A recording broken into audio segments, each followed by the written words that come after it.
Hello, everyone. I just want to say deeply from the bottom of my heart, thank you for 100 subscribers. It's not a lot to a lot of people, and most people probably see that and are like, okay, 100 people isn't that much. But to me, it means the world, and it just validates that I do have a place making music, and I do have an audience that enjoys my music. So, with that, I hope you enjoyed this video. Now, it's very awkward at times. I'm not used to really talking about my process and writing music, and this piece that you're about to see, it is a very simple piece. There's not a lot that goes into it. I do my best to explain my thought process behind it, but if I fall short, I apologize for that. This is me after the fact, and again, I hope you enjoy this video, and I hope you take something away from it and enjoy. Okay, let's turn this into something musical. So I'm thinking of a key signature. Immediately, I'm thinking I want it to be an A major. So we're going to go ahead and change it to A major. And the time signature, let's just put it in 4/4 for now. So I have this blank canvas here. I always start with the left hand or the bass line. So with starting with the bass line, I kind of want an arpeggiation. And an arpeggiation is something as simple as...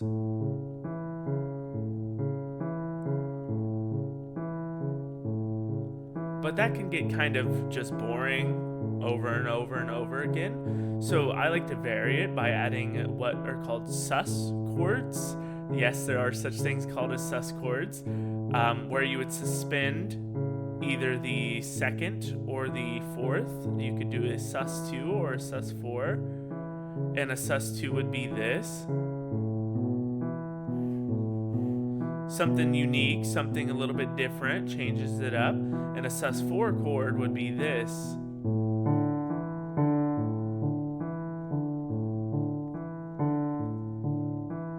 Back to regular.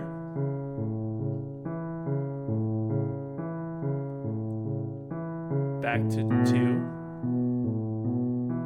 Something like that. And I always like to just keep it variations of it.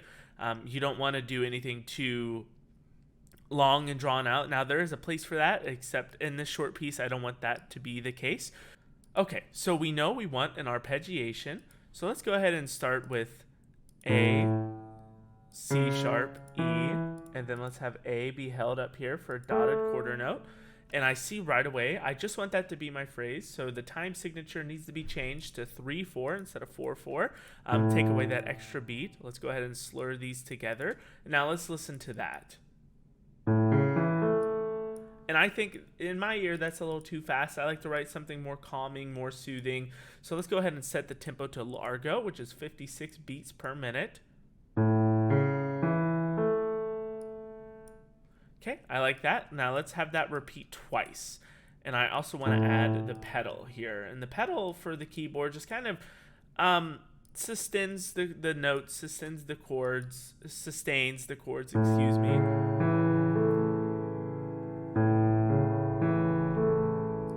See, it gives it that nice, it adds a fuller effect to it. And now going back to our arpeggiation, how I said that's what we're doing now, obviously at a slower tempo. I want to do a sus2, so it's going to be...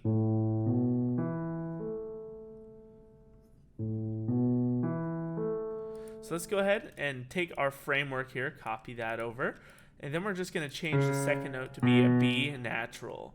And again, let's repeat that twice.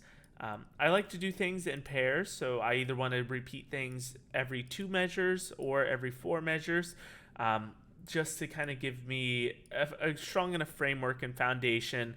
That way I can hear where I'm going and have plenty of opportunity with the melody to highlight over it. So let's listen to this so far.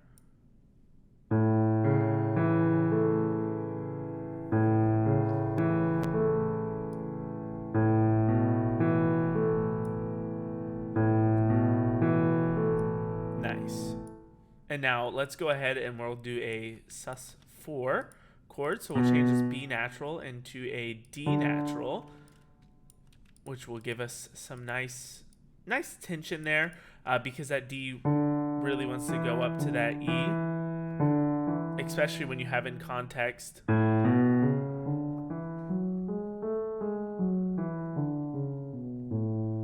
That's our key, that's A major. So that really wants to be, so that's going to give us nice tension. So let's go ahead and listen to this all the way through.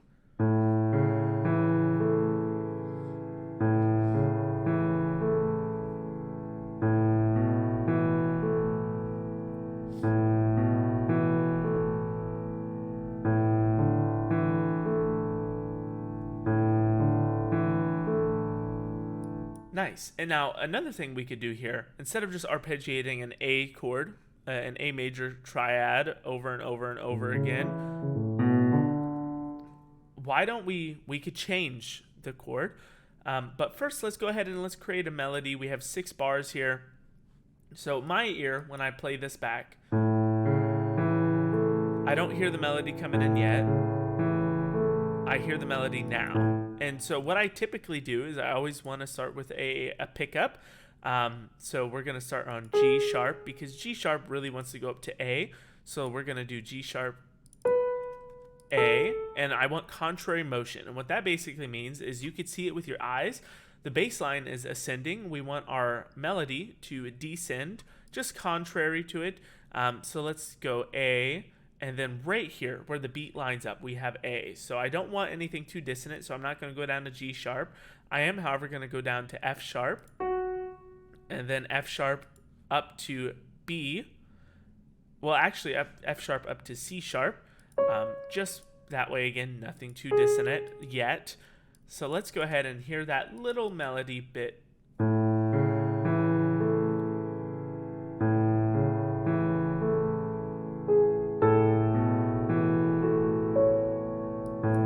Nice. And I think that C sharp really wants to go up to D. So let's put it right there on D. And then again, we have A right there. So nothing too dissonant. So let's have A, E, slur this all together. And we are also going to get more intricate. We're going to add more voices to this, but I just want to kind of have an outline of my melody so far. So what we're going to do now is we have A again starting off. So F sharp. And then I want to go up to D, because that's right there, D, E. And then now we're back to A. So again, nothing too dissonant, C sharp, A. And let's just hear this.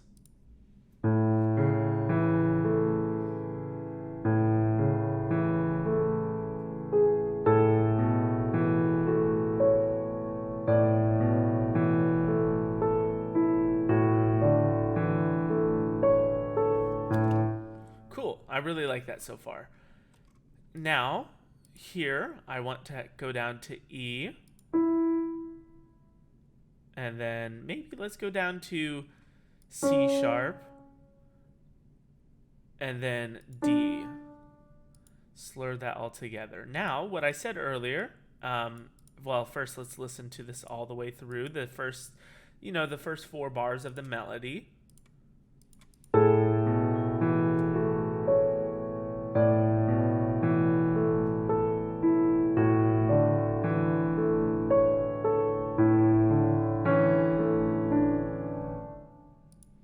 I like that. So what we're going to do is we're going to add a second voice to our melody.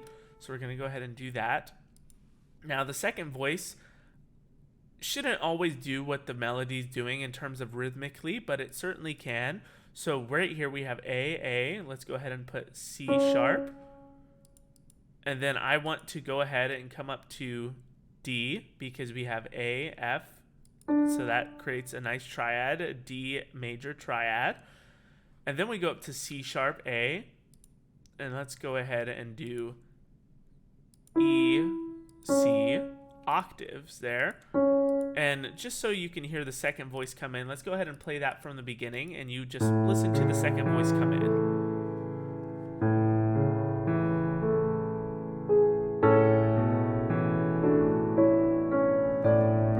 See, nice and peaceful. Let's go ahead and have this again carry off in octaves. So we'll do D. And we want to leave room for the second voice. So We don't want it to be too much motion. We also don't want it to be too little. So let's go D, E, and then down to C sharp. And again, let's hear that all together.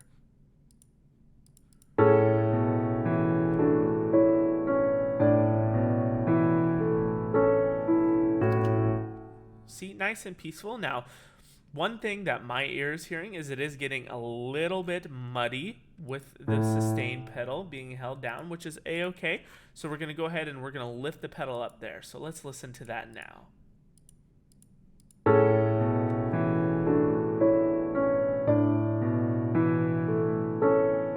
Much better in my opinion. I mean, it's a slight change, but it is better. So now let's continue off writing for our second voice. So right here we have A, F sharp. So let's keep C sharp there in the second voice. Now right here we will have a ninth to be, you have to reach a ninth, which most pianists can do. So that's not an issue there. And let's think of the rest of our line here. So we have D, C sharp, A. So right away, I think I want this to be on E natural. And then we'll go ahead and actually we'll make that a dotted quarter note. That way I can have time to move down to C. Oops, let me go ahead and change the voice there. C sharp. And then A. Let's keep the A held for a half note. And then let's move it up to a C. It's going to be a little bit dissonant there, but we'll hear how it sounds. And let's go ahead and keep our pattern. Let's lift the sustain pedal up there. So let's listen to this.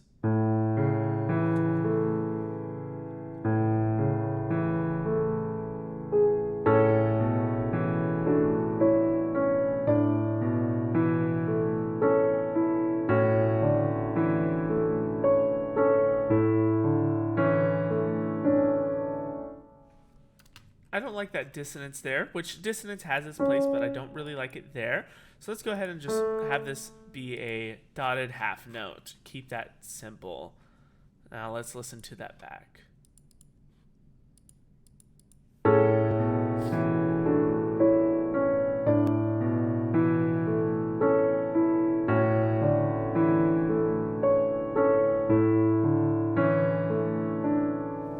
Simple. Now, going back to our left hand or our bass line, again, we are just pretty much highlighting a couple variations of an A major triad.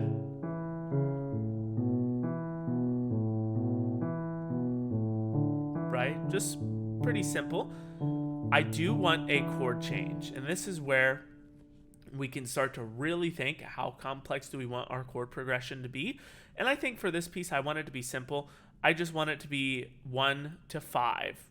And basically what that means is if we're in A, our 5 chord is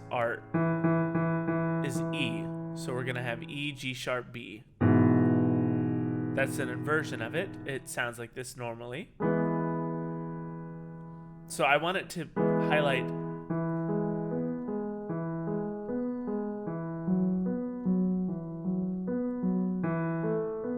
right?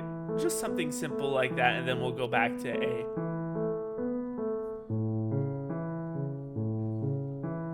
So let's go ahead and let's start that writing that.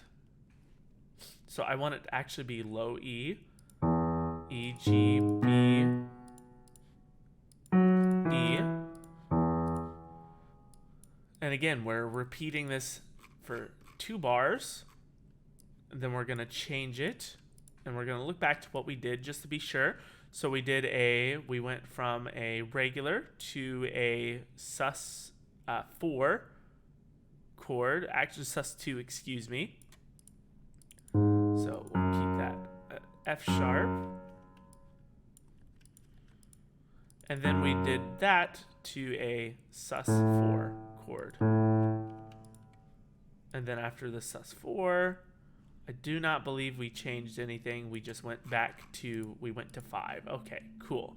Sorry, I like to be sure that everything is uniform. And let's keep this pattern of raising the pedal every 2 measures, just to keep it consistent. So let's hear how that sounds going into that. So we're gonna have our last 2 bars of our melody into our 5 chord.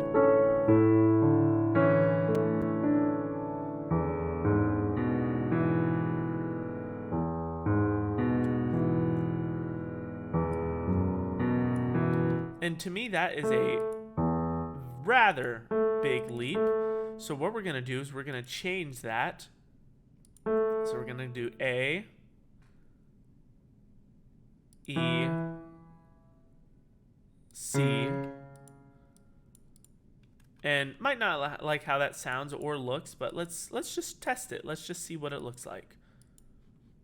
If I can get it to play.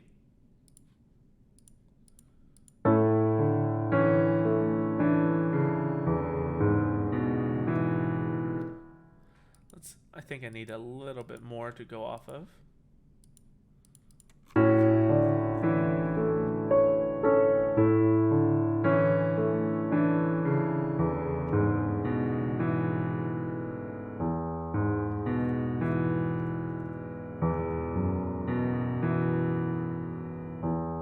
Okay, I think I'm happy with that. So let's go ahead and keep writing for our melody. So we now know that we're highlighting variations of an E major triad pretty much. So let's go ahead and let's keep our melody in E or around E. We could certainly highlight it with some chromatic passing tones, non-chord tones, things like that. So let's do E, and right here where you come up to E. So again, don't want anything too dissonant. So C sharp, G, G sharp,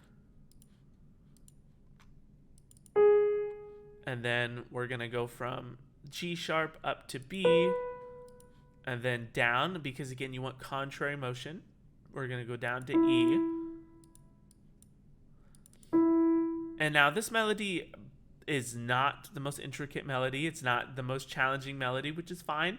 My style of writing is very simple, relaxed, calming, soothing. I don't want, a sextuplet or anything in my melody right now, or there's certainly places for that, but not in this piece. So let's just keep highlighting an E major triad.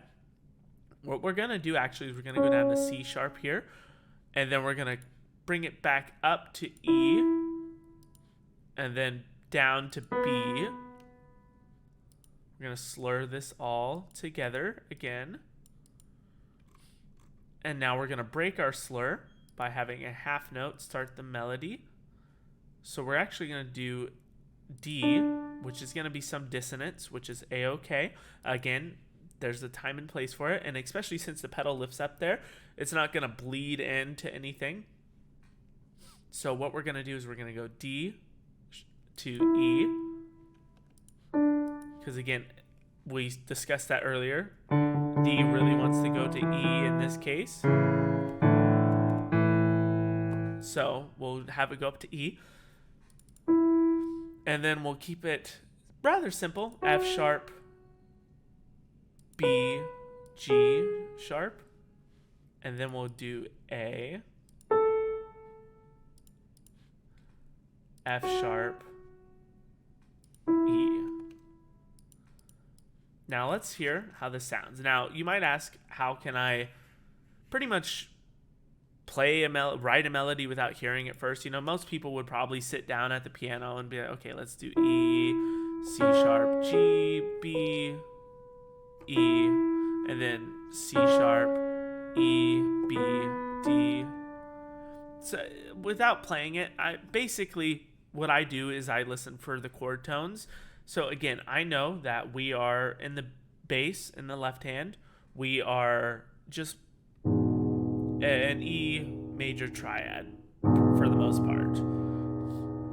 So working within that triad, those 3 notes, and even the notes beyond that, non-chord tones, well, everything can be a chord tone if you're brave enough. But working with the chord tones and non-chord tones, you can pretty much hear the melody in your ear if you've written music for a long enough time. So let's go ahead and hear that going into this.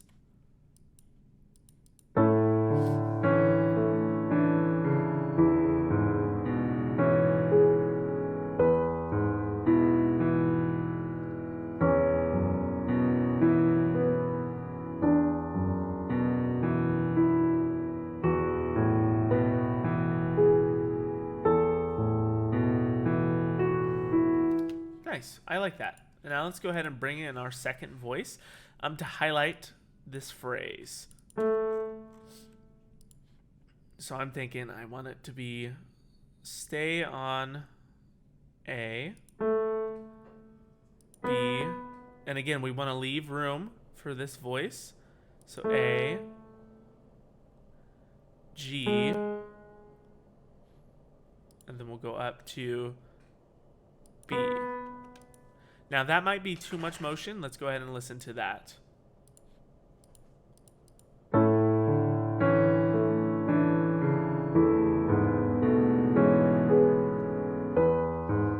I think that's slightly too much motion, so let's go ahead and make that into a quarter note.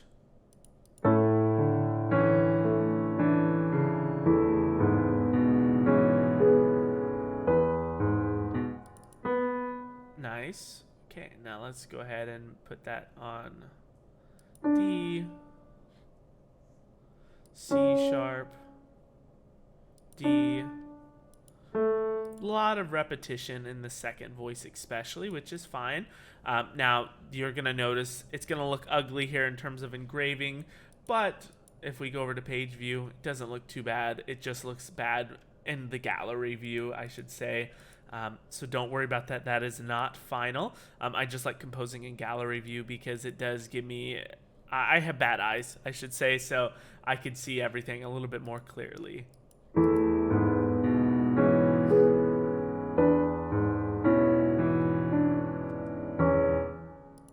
So right there, I forgot what I've been talking about. You want to leave room. So let's go ahead and go down to A here. And let's repeat that A. G, F, something like that. Now that is going to be some overlap, the E and F sharp right there, but let's just listen to it.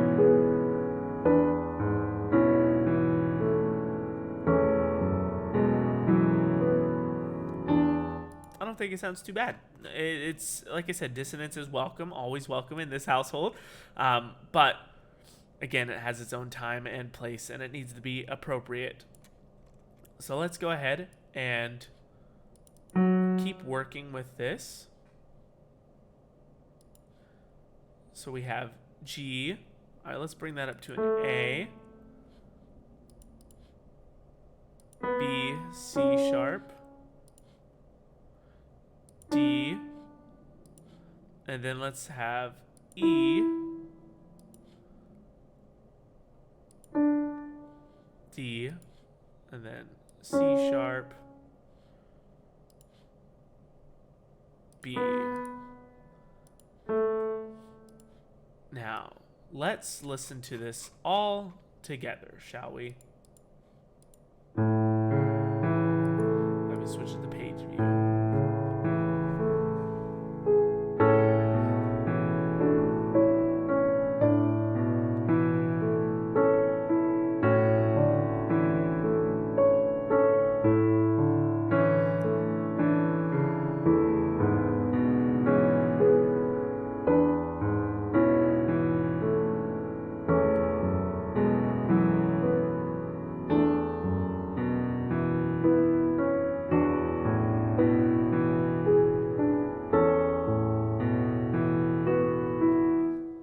And I think that leads us nicely back to where we're going to go with our from 5 to 1. Now, this piece is not called Summer's Pier. That's just there from a previous project. So that will be changed once we're finished. I always like to title the piece. There's composers that title their piece, then work on it. Then there's composers who work on their piece, then title it. I do both. I find success with both. Sometimes I like to write the whole piece out, listen to it back a couple times to really hear what it reminds me of, and then I name my piece, because my titles, they're kind of unique. They're not the most straightforward titles. They're a lot of character themes or memories associated with it. So that's why I like to name my titles kind of after I have written the piece. So let's go ahead, come back here, and with our beautiful technology with composing, we can go ahead and copy and paste this. So let's copy that. It's going to bring some notes over that we don't want, but that's okay. We'll just go ahead and delete those. And again, that is not a huge leap, but let's go ahead and change that.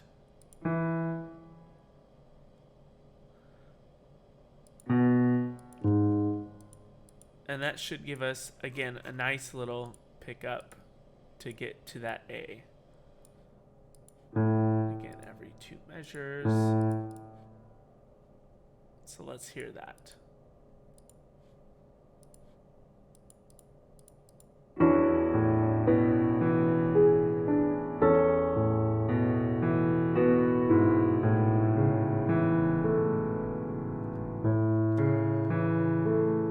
I like that. That is nice and simple.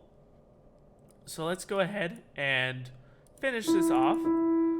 As we're finishing our melody, we want to I always like to decrease the rhythmic values when I'm kind of ending a melody, just because when you have these like 8th notes, 16th notes, dotted 8th notes, anything like that, it gives it motion, it gives it somewhere to go. But when you're really ending a melody or finalizing a section, I really like to just stop, have half notes, quarter notes, even whole notes, just holding out things. That way it can really kind of resonate with the listener that, okay, we're stopping. Like the brakes are pumping on the bus, if that makes sense. So let's go ahead. We're back into our A major triad. So let's come back up here to A, E, again, contrary motion going down, and then C sharp, no contrary motion here, F sharp, E, A, C sharp, D, F sharp, C sharp, A. And again, very simple there. Nothing too complex. Again, this melody is, and I admittedly so, very simple. This whole piece is very simple, but I think it lends itself to my style of writing.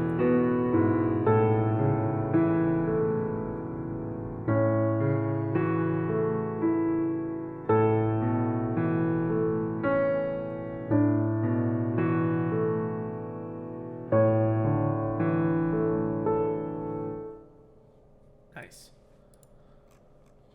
And again, let's come on, work on the second voice. C, A, B, C,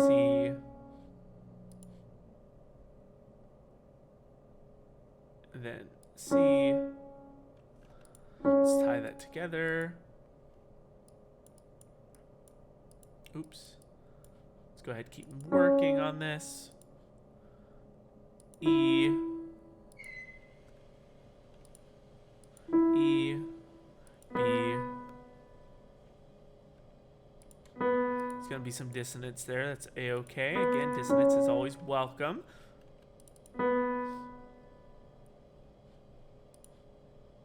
A, D, E, F sharp, D.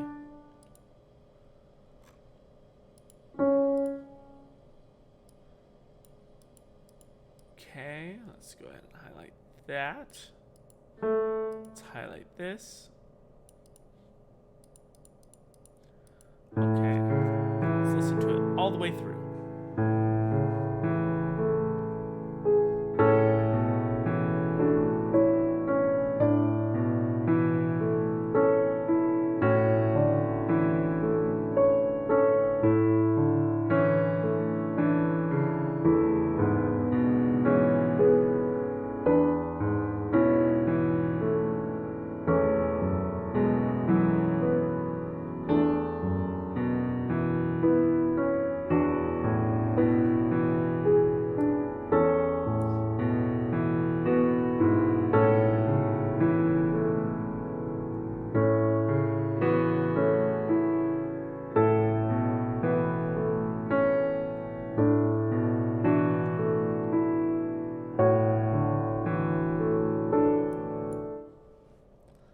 I like that. And again, it's kind of reminding the audience that the bus is stopping.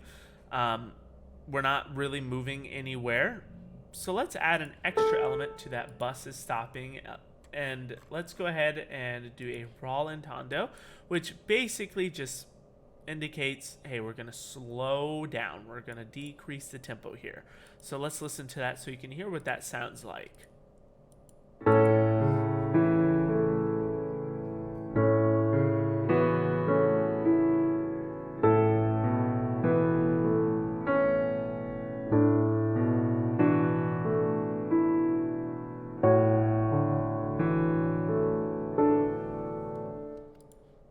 Okay, I like that. And we're going to end it very simply, just with a rolled chord. So we're going to do A, C, A, C, E. And then in the bass, we'll do A, just like that. And let's have this be rolled. Let's go ahead and delete these extra measures. We do not need them. And let's listen to how that sounds going into that.